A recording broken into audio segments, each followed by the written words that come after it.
Thank you for listening to Liberty Christian Center's podcast. Let's join Pastor Paul Carlson for today's message. So we've been in this series, we call it Red Letter. And why do you call it Red Letter? It's because what we're talking about are words that Jesus said, things that Jesus said, stories about Jesus. And in many Bibles you pick up nowadays, that's how they're made. They have all the things of Jesus in red. So we're calling it Red Letter.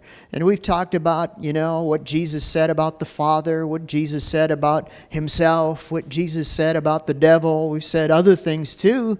But today we're going to talk about what Jesus says about you. All right, that was big.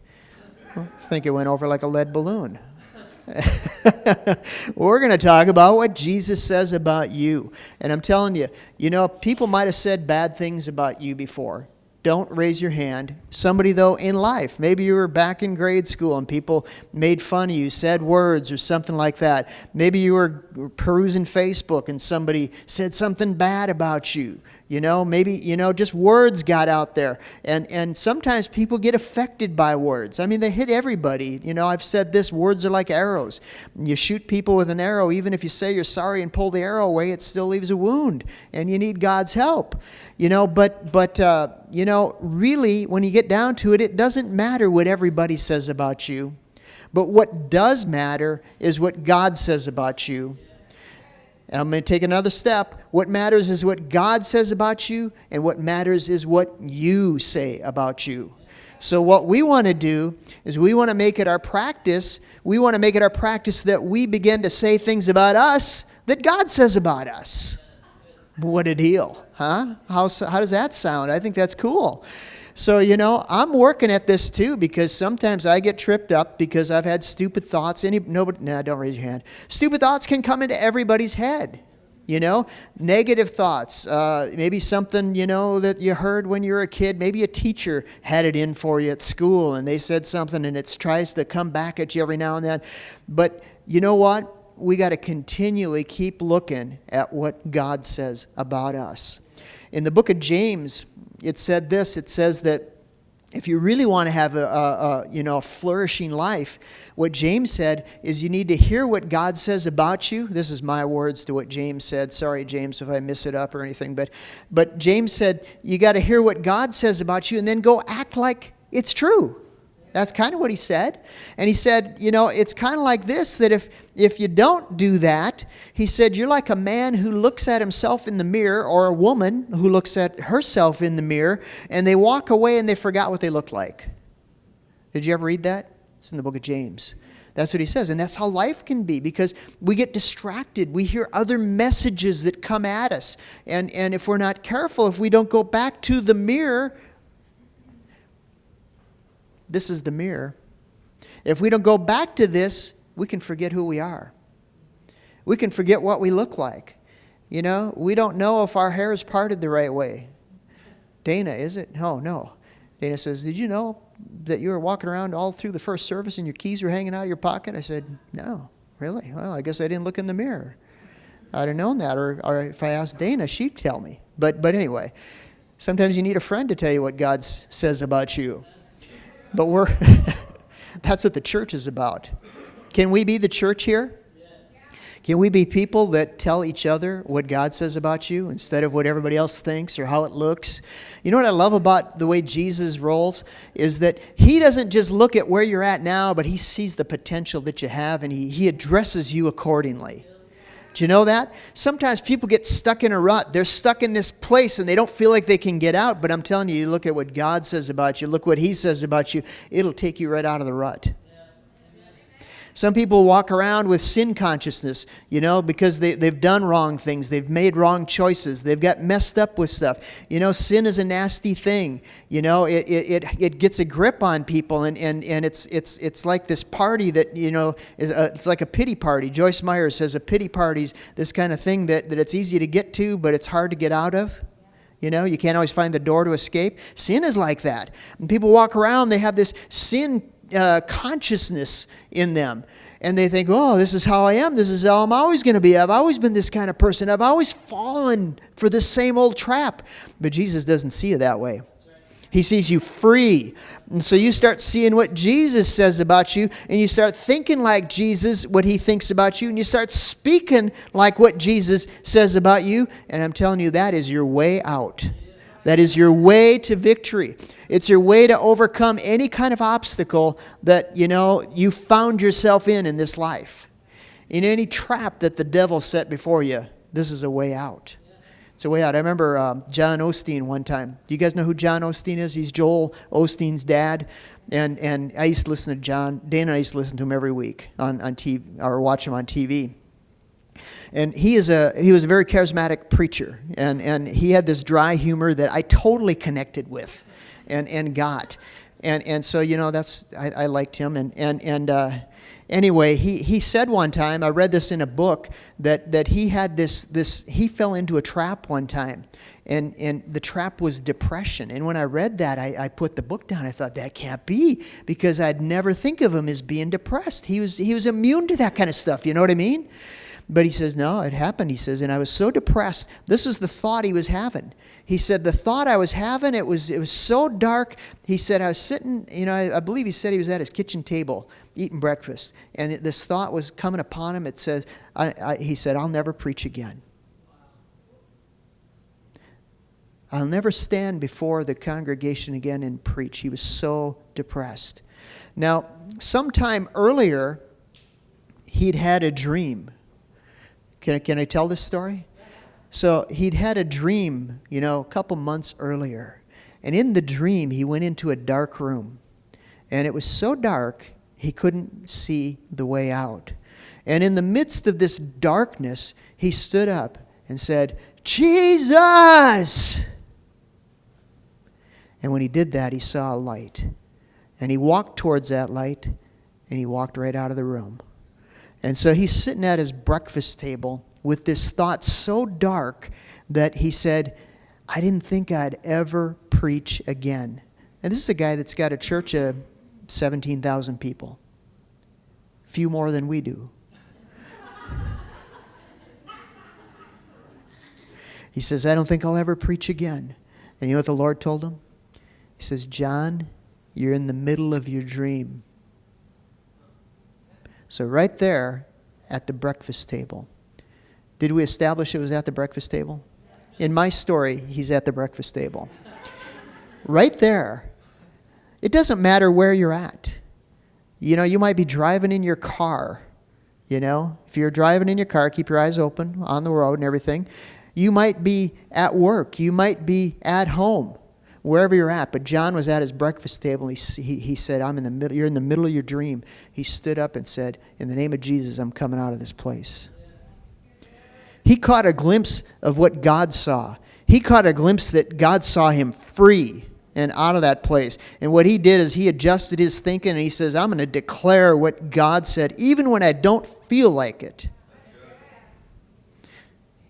And he got up and he got out of that place. And he went on and fulfilled the mission that God had for him. All right, so we're looking at what Jesus said about you and me. Matthew 5:13. We'll just start here today. Now, in this series of things that Jesus said, I've come to these scriptures before. And I thought, well, should I include these? I mean, these are epic things Jesus said about us. This is my thought process this week. I thought, I was talking to Pastor Stephen about it too, and I said, but I'd rather err on the side of repeating these great truths than err on the side of omitting them. Because they're so powerful. They're so life-changing. They go into the core of your being and change your whole outlook on yourself and life. Jesus said this in Matthew 5:13. He said this, he said, you're the salt of the earth. That's what he said to you and me. He said, you're the salt of the earth. Do you guys like salt? I mean, in moderation, right? It's salt. Now, again, I don't find myself often eating out of the salt shaker. I don't sit there and go, pour it on. Yeah, I don't do that. But I notice this. If there's no salt in a particular food dish, and Dana's great at it, man, we need more salt. We'll run and get the salt, because salt, what it does is it draws the flavor out of things. It isn't like I need to taste the salt as much as I need to taste the flavor that it brings out in everything that it encounters. This is you. What are you called? What's your purpose? And I'll tell you one thing you are is you're salt, and whoever you come in contact with, you draw out the flavor in that person. You draw out who they are, the God stuff that's in them, man. You bring it to life. You know, see people, man, not for where they're at, but where they're going. When we started this church back in the year 2000, you know, we had resigned our position at our former church, and we had like several months that, you know, we before we even opened the doors of this church, actually about 6 months, and I remember having this brainstorm of an idea. I said, you know, I got to get a job. You know why? Because I wanted to eat. You know, that just makes sense. I wanted to eat, so I went and got a job. And, you know, I looked around and tried to find, you know, something that would fit me, and I found this place, and it kind of fit some skills that I had over the years. And so I got this job, and I was in charge of the night shift of this job. They had like 3 shifts that would come through, and I had the midnight, or the noon to midnight or something like that. It was later. It was 2 to midnight or something. Anyway, so I was in charge of this group. And man, if there was another Christian in the place, I didn't know it. You know? It was a motley crew. It was good. They were great people, believe me. I grew to love them, and you know, I think we had a good relationship as we worked together. But I remember some of the people I worked with, I just would come into work, and they all knew that I was there and I was starting a church. You know, why not be who you are? You know, so I told them that, and they didn't know how to call me. It's kind of like Pastor Stephen. What do I call David Holland? Call him Rev Dave? Rev Holland? Yeah, Majesty? I don't know, whatever. I don't know. Well, anyway, we'll call him something like that. Love you, David, if you're watching. So I had people that I worked with here. They'd come up. They'd call me Father Paul. Father Paul. I just rolled with it. I said, "Yeah, cool." You know, it's all right. But you know, when I would talk to some of the people I worked with, you know, I knew in my head that they weren't even Christians. I just talked to them like they're the strong Christians. I'd share things because, you know, we were going through a time in life where I was driving out to Menominee back then, you know, once a week. What were you doing that for? Well, we hadn't even started the church yet. But I'd drive out, you know, and sometimes Dana would come too, but we'd come out just to go to Culver's. No, I'm kidding. I'm just kidding. We didn't do that. Although I did think it was really cool. I'd come out and I'd just walk up and down the streets of Menominee. And I tried not to be a spectacle, but I just was kind of getting the scope, trying to feel what this town was all about. You know, and I'd be praying under my breath. Anybody saw me, they would have said, "Oh, who's that guy that walks by every day or every week?" Well, that was me. And, you know, I was looking for a place while I was here too to you know, that we could hold services and start a church. There's different ways to start churches. I read a book about how to start churches, and there was all these different ways, you know, and I was hoping it was going to be like have a Bible study and grow from that. Just sounded safe, you know, but man, we'd pray about it. It was like, you know, we'd think about that, and it was like taking a bath with your socks on. Just didn't seem right. And we'd just say, well, I guess the way we're supposed to do it is just put an ad in the paper and start having church somewhere, you know, and here we go, you know, and that's what we did. But you know, so as I'm going through this adventure, I'd come into work at night, and I'd talk to them like they knew exactly what I was talking about. I'd say, man, yeah, I was praying, you know, and God showed me this, and man, and we're walking it out. We're walking it out, man. We're going to see this thing happen. And you know what, man, they respected that. What am I talking about? I'm talking about being salt. I'm talking about bringing out in people the God stuff, you know? And you know, we had people get born again while I was at that job.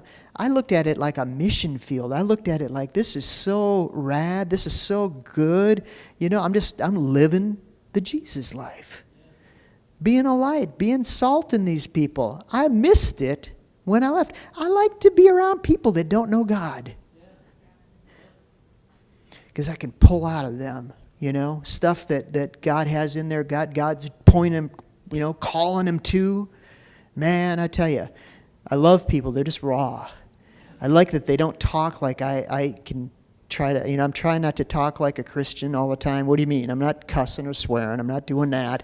But I'm trying not to talk Christianese, that language that Christians develop over years that they fall into. Praise the Lord, glory to God. Yeah, hoorah. Wow, I never talked like that before I was saved and, or before I was a Christian. And people don't know how to respond to that. But being real, being yourself. All right, so Jesus said you're salt. He said you're salt. You're not trying to be salt. That's where Christians get goofy, is when they try to be Christians. Just be you. Be you. Believe in the greater one in you. Believe in what God's done in you, and then go be you. When I was working, you guys all know I used to work for Billy Graham, and that was a tremendous place to work for 10 years.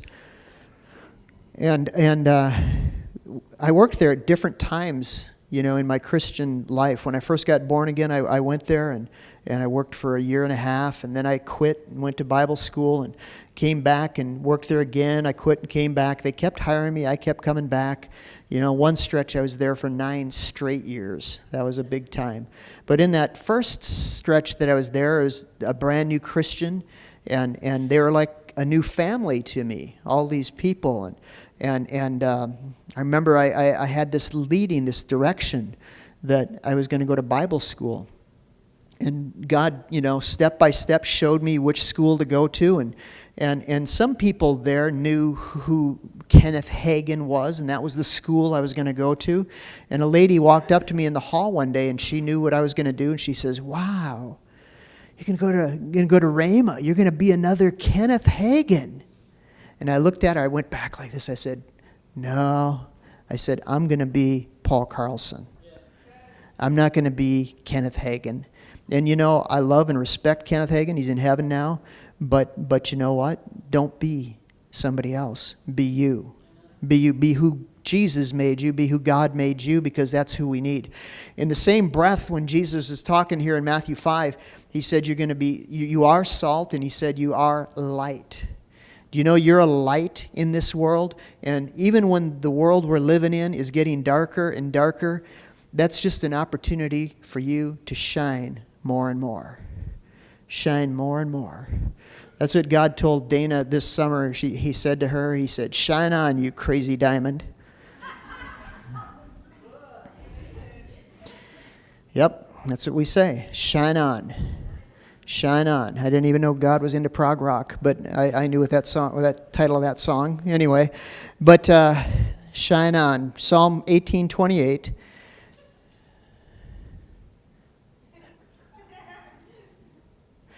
"For you will light my lamp. The Lord my God will enlighten my darkness." See, this is what happens when you get born again. You get lit on the inside. You get lit. I'm preaching to you guys. You get lit. You're walking around like a candle that hasn't got any flame, but God comes and he lights you up on the inside. He doesn't just do it for you, he does it for you, but he does it for you that you can shine, that you can demonstrate what God's done in you. Again, be you, be you, be you. All right, we're going to come up to some stuff here. John 1:12. John 1:12. I'm not hurrying through these because each one of these things we're talking about are so impactful. Again, it's God's vision of who you are. These things are true whether you feel like them or not. This is sometimes I look in the mirror and I say, "Are you kidding me?" I used to say something different, but now I look at it and I go, "You got gray. You got gray. Is that really you?" "Yeah, I guess it really is me." So in a good way, I see the word and I say, "Are you kidding me?" It's because it's so good. I'm like, wow, really? John 1:12, it says, as many as received him, to them he gave the right to become children of God, to those who believe in his name. How many believe in him? You've been given the right to become a child of God. Now, I don't know, you probably all come from really good families, maybe not, but it doesn't matter. It doesn't matter what earthly family you came from. It doesn't matter where you were born. I know people go off on these trips, and these are great. These are cool. Naturally speaking, they're cool, where they try to find their genealogy, like, wow, I've got Scottish in me, and that makes them feel different. I'm a Scot. But I've done a little research myself, and I found that I got God in me. And I've been given the right to be called a child of the Most High God. Wow, that trumps everything. Everything else is secondary. I've been made a child of God. Romans 8:15, the Apostle Paul talks about the same thing here. And he said this, he said, for you didn't receive the spirit of bondage again to fear, but you received the spirit of adoption, by whom we cry out, Abba, Father. And then in verse 16 he says, the Spirit himself bears witness with our spirit that we are the children of God. And if children, then heirs of God, joint heirs with Christ. If indeed we suffer with him, we will also be glorified together with him. The Spirit himself, he bears witness in our heart that we are the children of God. And believers, I tell you this, if you ever just get quiet enough, you'll hear what this verse is saying. Because the Holy Spirit in you is going to speak to you and say, you are a child of the Most High God. That puts gas in your tank. That causes you to stand up like a champion and walk through life. So you've been given the right to be called a child of God. John 10:10, if you turn there, we'll look at this.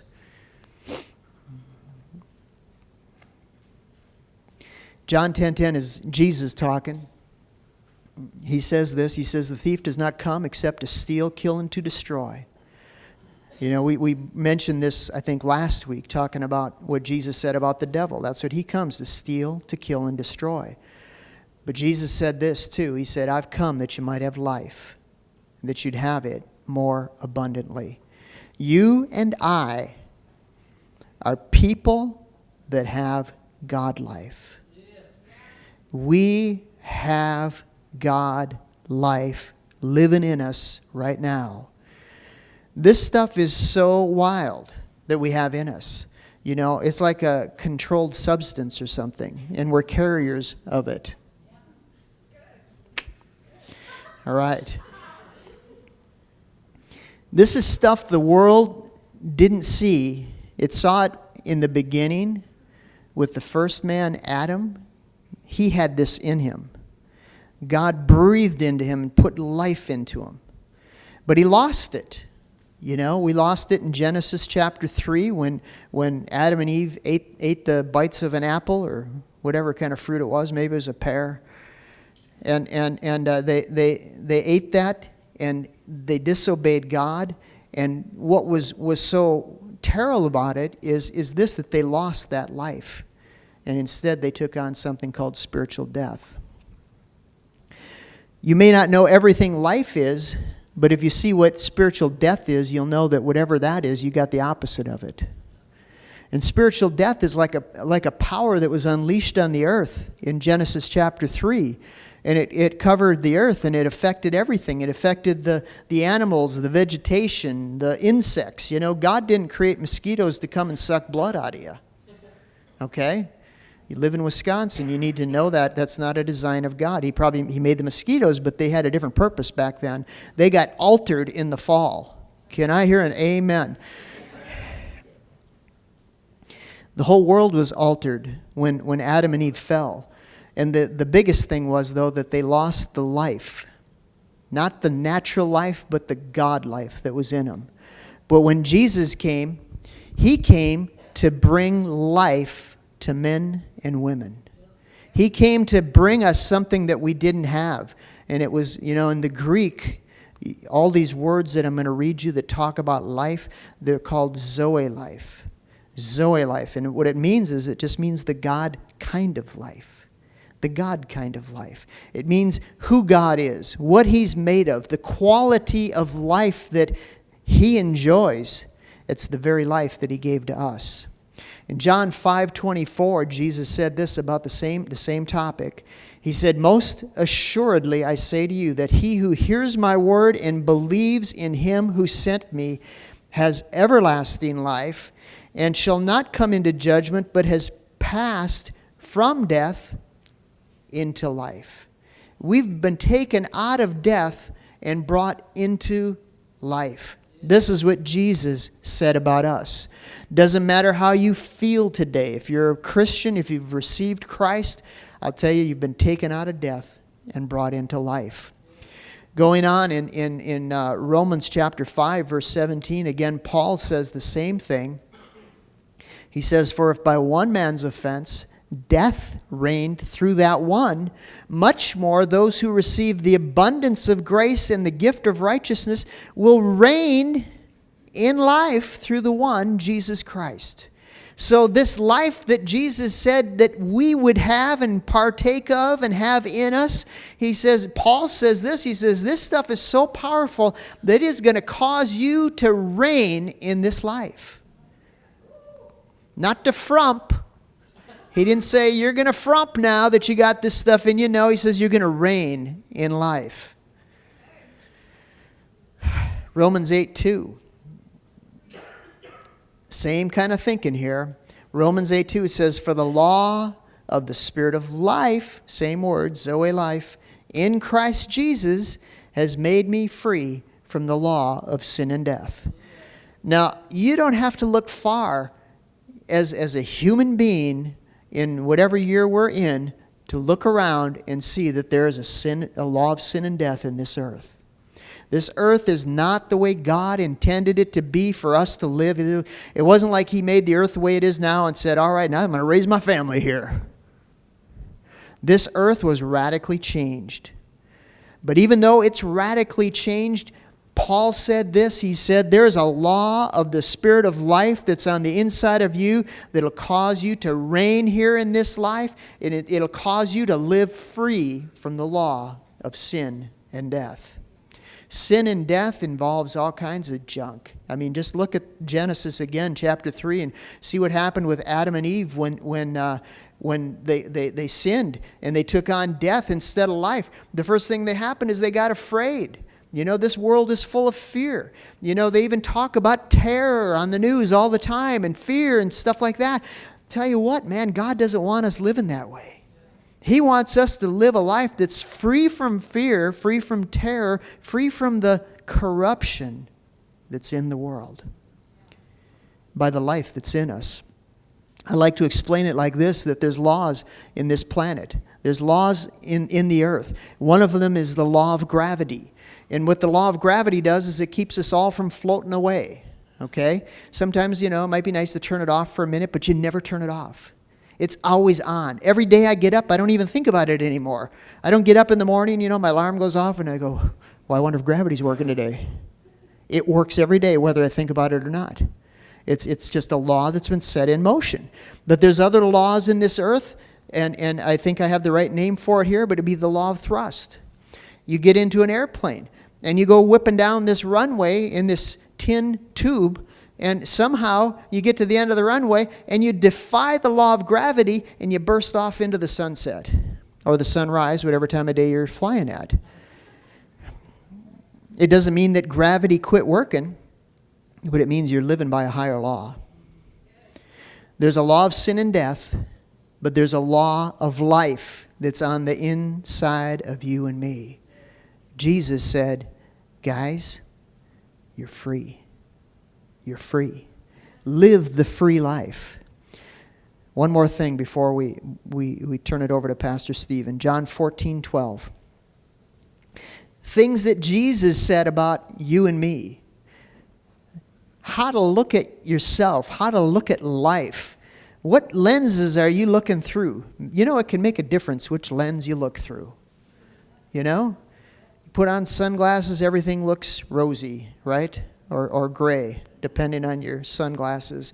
But I'm telling you what, you start looking through the Word, and you see your life, and it begins to flourish. In John 14:12, Jesus said this. He said, "Most assuredly, I say to you, he who believes in me, the works that I do, he'll do also. Greater works than these will he do, because I go to my Father. And whatever you ask in my name, that I will do, that the Father may be glorified in the Son. If you ask anything in my name, I'll do it." Let me phrase it this way. This is what Jesus said about you and me. He said we weren't just partakers of life, but what he said about us is this, is that we are called to go and demonstrate Jesus' life. He said, "The very works that I do shall you do, and greater works besides." Some people get all hung up in what are those greater works that we're called to, and I would tell you this, let's just do the works Jesus did first and let him show us what the greater works are as we go. Take the first step. Take the first step. You know, I can't figure the end, but if I just start taking the first step, then it gets clearer all the time. You know, do you live like that? That's how I live. I don't know the end from the beginning. But I tell you what, I can see sometimes I just talk to God and he says, well, go do this. And then I do that and I see the next thing and the next thing, the next thing. That's what Jesus said about you and me. We're to live our life on this earth demonstrating Jesus' life. Thank you for listening to Liberty Christian Center's podcast. To partner with this ministry or for any additional information, please visit libertychristiancenter.org.